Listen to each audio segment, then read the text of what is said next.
ఈ రోజు విడవలూరులో కోవూరు ఎమ్మెల్యే ప్రశాంత్ రెడ్డి గారు ధాన్య సేకరణ కేంద్ర ప్రారంభోత్సవం చేశారు. అనంతరం కొడవలూరు గ్రామ పంచాయతీ సంబంధించి 28 చెత్త తరలించే రిక్షాలు ప్రారంభోత్సవం చేశారు. అదేవిధంగా పారిశుధ్య కార్మికులకు 168 డస్ట్బిన్స్ అందజేశారు. ఈ కార్యక్రమంలో రైతులు, టీడీపీ నాయకులు, జనసేన నాయకులు, అగ్రికల్చర్ డిపార్ట్మెంట్ వారు పాల్గొన్నారు. రైతులు ఇప్పుడు ఎంత సంతోషంగా ఉండాలి, వారికి గిట్టుబాటు ధరలు టీడీపీ ప్రభుత్వం తప్పకుండా సహాయం చేస్తుందని కొనియాడారు.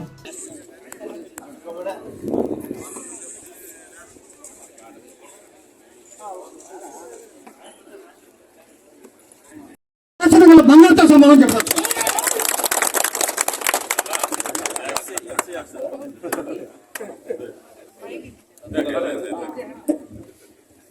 అన్న, నేను ఇంట్లో కూర్చొని ఎమ్మెల్యేగా గెలిచి ఇంట్లో కూర్చుంటే ఎంపీ గారు ఒక్క నిమిషం కూడా ఒప్పుకోరు. నువ్వు ఎమ్మెల్యే అయ్యావు, ప్రజల్లో ఉండాలి, ప్రజల్లోనే తిరగాలి అని చెప్పేవాళ్ళు మన ఎంపీ గారు. ఆయన అడుగు జాడల్లోనే నేను నడుస్తున్నాను.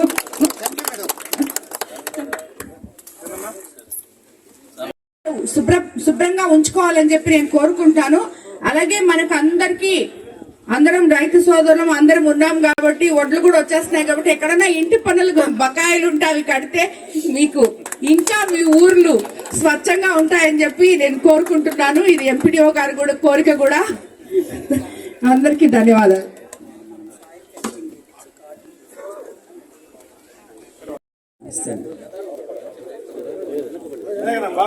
పెనుపాక మధుసూదన్ రెడ్డి గారు, దక్కా భాస్కర్, పోండ్ల రమేష్ రెడ్డి,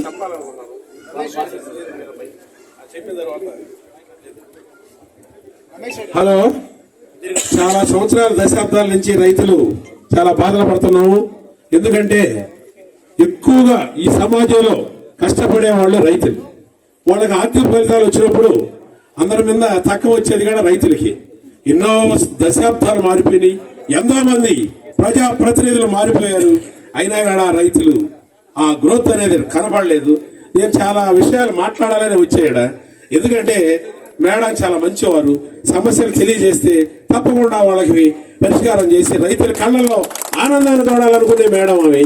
అందువల్ల నేను అవన్నీ అనుకొని వచ్చాను. ఇప్పుడు ఒక మాట మన పాసి శ్రీరెడ్డి గారు చెప్పారు.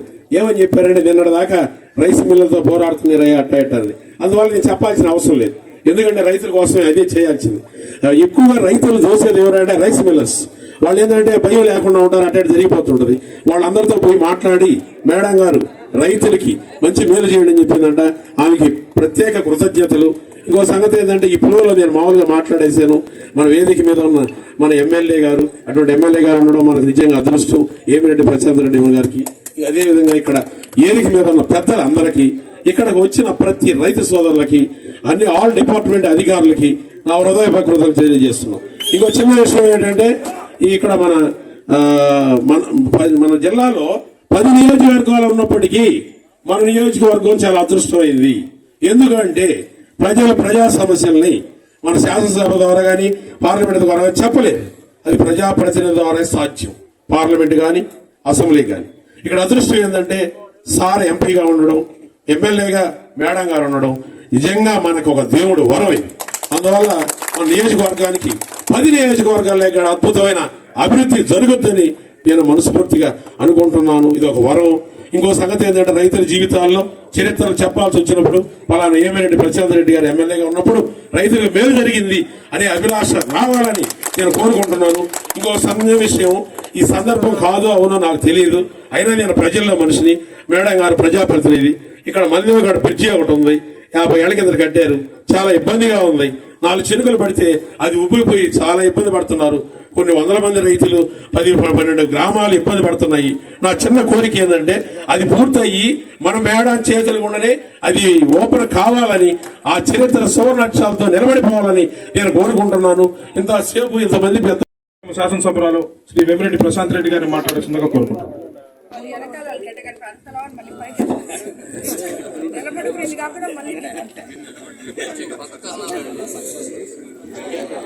అందరికీ నమస్కారం. ఈరోజు ఈ ధాన్య సేకరణ కేంద్రం ఓపెన్ చేసుకునే దానికి మనం ఇక్కడికి వచ్చాం. ఆ కార్యక్రమానికి విచ్చేసిన రైతు సోదరులకి, మండల నాయకులకి, అలాగే ఉమ్మడి ఎన్డీఏ ప్రభుత్వం నాయకులకి, కార్యకర్తలకి అందరికీ కూడా ధన్యవాదాలు తెలుపుకుంటున్నాను. ఈరోజు మన రైతులు ఎప్పుడెప్పుడా అని ఎదురు చూస్తున్న రోజు రానే వచ్చింది. నారు పోసిన రోజు నుంచి పంట చేతికొచ్చేదాకా ఎన్నో ఆశలు పెట్టుకొని ఎదురు చూస్తుంటాం.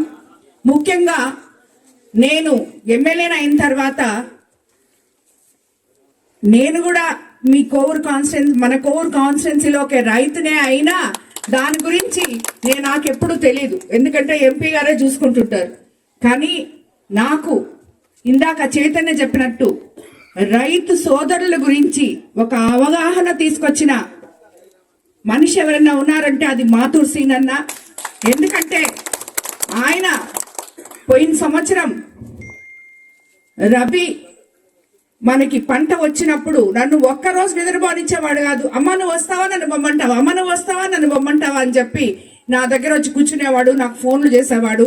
నన్ను తన దగ్గరుండి కలెక్టర్ దగ్గరికి, జేసీ దగ్గరికి, అందరి దగ్గరికి తీసుకెళ్లారు.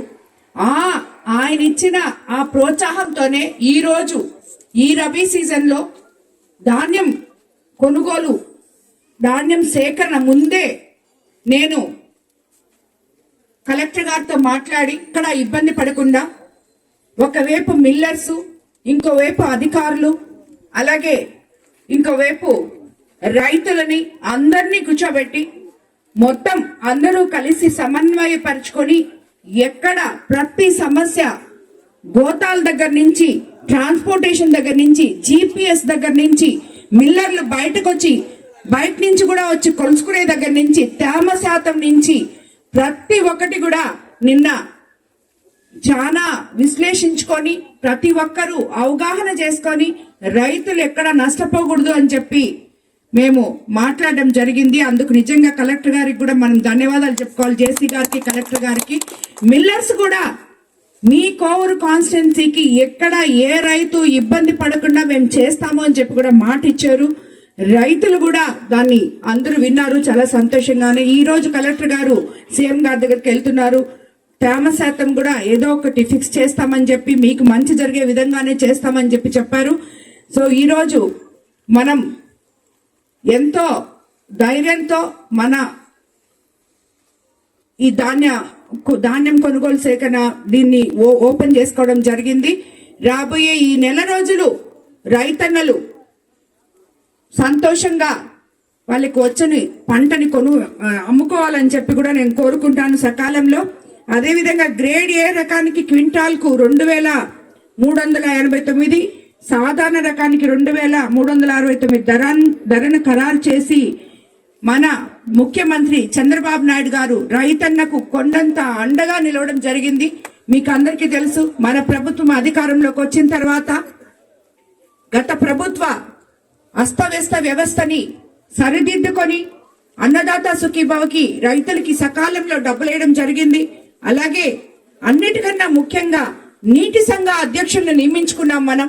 వాళ్ళ ద్వారా రైతులకందరికీ ఎంతో మేలు జరిగిందని నేను అనుకుంటున్నాను. అలాగే మనం కాలువలు ఇక్కడ కాలువ తవ్వలేదు, ఇక్కడ నుంచి నీళ్లు రాలేదు అనే విధంగా లేకుండా మనం రైతులకి అండగా నిలబడడం జరిగింది.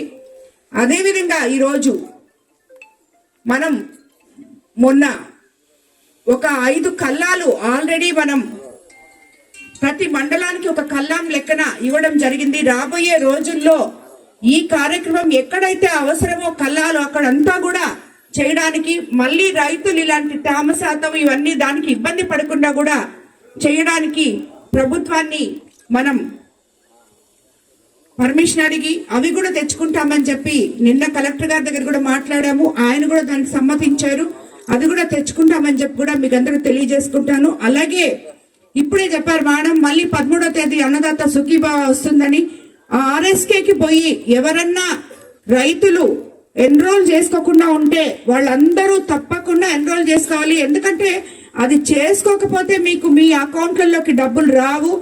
ఇప్పుడు లేట్ చేసుకు అండగా నిలబడే ప్రభుత్వం, కూటమి ప్రభుత్వం ఏర్పడిన తర్వాత నారా చంద్రబాబు నాయుడు గారు ముఖ్యమంత్రిగా ఈ రాష్ట్రంలో తిరిగి మళ్ళీ వ్యవసాయం కోసంగా గత ప్రభుత్వంలో ఏవైతే నష్టాలు జరిగాయో వాటన్నిటినీ పూడ్చుకుంటూ ఈ రోజున పెద్ద ఎత్తున రైతాంగ అవసరాలను తీరుస్తున్నటువంటి ప్రభుత్వంగా ఆ ముఖ్యమంత్రిగా ఆ ప్రభుత్వంగా కూటమి ప్రభుత్వం ముఖ్యమంత్రిగా నారా చంద్రబాబు నాయుడు గారు ముందుకు పోతా ఉన్నారు.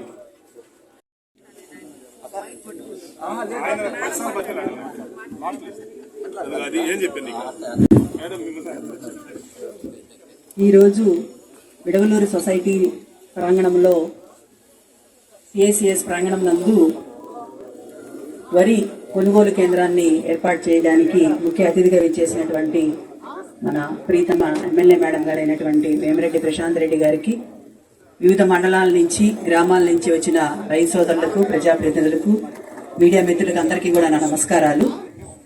సో మనము ఈ రబీ సీజన్లో వరి పంట వేసుకునే ముందు కూడా మన విడవలూరులోనే ఒక కార్యక్రమం ఏర్పాటు చేసుకున్నాము.